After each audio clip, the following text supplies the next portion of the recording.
Breaking news మనకు అంతోంది. రమ్య ప్రమాద ఘటనకి దశాబ్దం పూర్తయింది.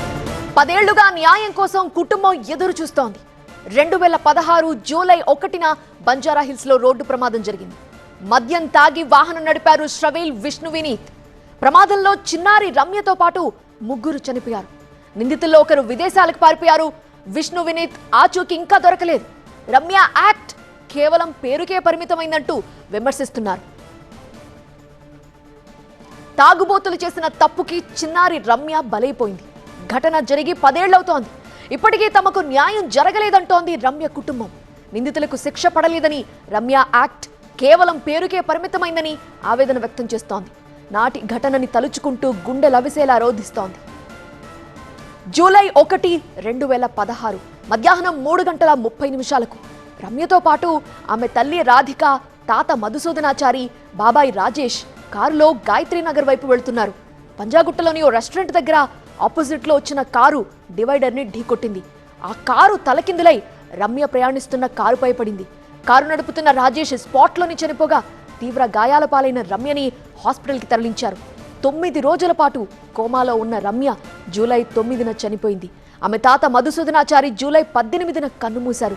అప్పట్లో తెలుగు రాష్ట్రాల్లో అంతులేని విషాదం నింపింది ఈ ఘటన. ఇన్సిడెంట్ జరిగి 10 ఏళ్లవుతోంది.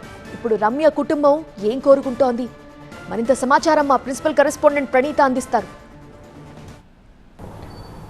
దశాబ్ద కాలం కింద జరిగిన ఒక్క యాక్సిడెంట్ ఇప్పటికీ వీళ్ళ జీవితాల్లో చీకటి నింపుతూనే ఉంది.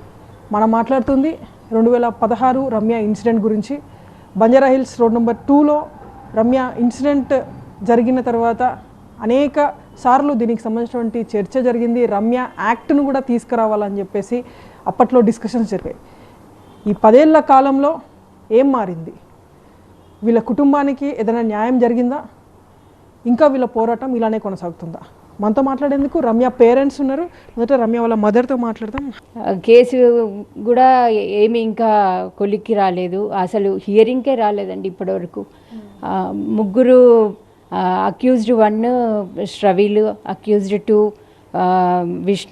విష్ణు వినీత్, మళ్ళీ అక్యూజ్డ్ 3 అభిజిత్ భట్టాచార్య. కానీ వీళ్ళిద్దరికీ డిశ్చార్జ్ దొరికింది. శ్రవీల్ వస్తున్నాడు కోర్టుకి. మాకు హియరింగ్ ఇంకా డేట్ తీసుకున్నారు వాళ్ళు, ఇంకా అవ్వలేదు మాకు హియరింగ్ ఇప్పటివరకు. ఈ యాక్సిడెంట్ కోసమని పోలీస్ డిపార్ట్మెంట్ ప్రతి ఒక్కరిని కలిశానండి, including up to CP level వరకు కూడా కలిశాను. ఇక్కడ ఏమని చెప్పారంటే ఏం జరుగుతుంది కేసు అని వాళ్ళు పోలీస్ డిపార్ట్మెంట్ విచారిస్తే యాక్చువల్గా A2 ఎస్కేప్. ఇప్పుడు A2 ఎలా ఎస్కేప్ అయ్యాడండి? మా యాక్సిడెంట్ కేసులో ఇప్పుడు ఉన్నాడు ఓనర్ ఆఫ్ ద కారు. అది మన యొక్క ఇండియన్ లాకి విరుద్ధం. ఎందుకంటే వాడు అతనికి ఎలా వేరే కంట్రీకి వెళ్ళాడనేది ఇండియన్ లాకి విరుద్ధం. మరి ఇప్పుడు మన పోలీస్ డిపార్ట్మెంట్ అందరూ ఇప్పుడు నా యొక్క ఈ ట్రాన్స్మిషన్ చూస్తున్నారు కదా, వాళ్ళు ఇప్పటికైనా అర్థం చేసుకోవాలి అసలు ఎలా వెళ్ళాడంటే దానికి వాళ్ళ దగ్గర ఆన్సర్ లేదు. ఏం చెప్తున్నారంటే వాళ్ళు ఇప్పుడు నేను క్వశ్చన్ చేసిన తర్వాత రెడ్ కార్నర్ నోటీస్ ఇష్యూ చేశారు. సరే, రెడ్ కార్నర్ నోటీస్ ఇష్యూ చేస్తే వాళ్ళని చెప్పమనండి ఎన్ని రోజులకి దాని సొల్యూషన్ ఇవ్వగలుగుతారనేది వాళ్ళ దగ్గర ఆన్సరే లేదు.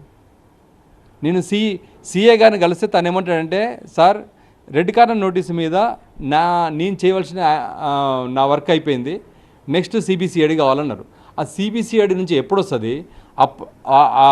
A2 విష్ణు వినీత్ అనేటువంటి ఎప్పుడు ఇండియాకి వస్తాడనేది ఇంతవరకు లేదు.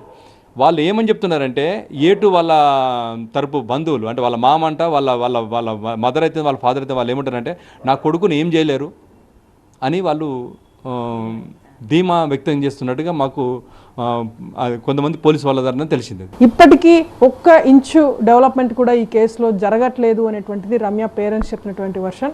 ఎవరు కూడా తాగి వాహనం నడపద్దు అనేటువంటి ఒక సూచనను మాత్రం రమ్య పేరెంట్స్ చెప్తున్నారు.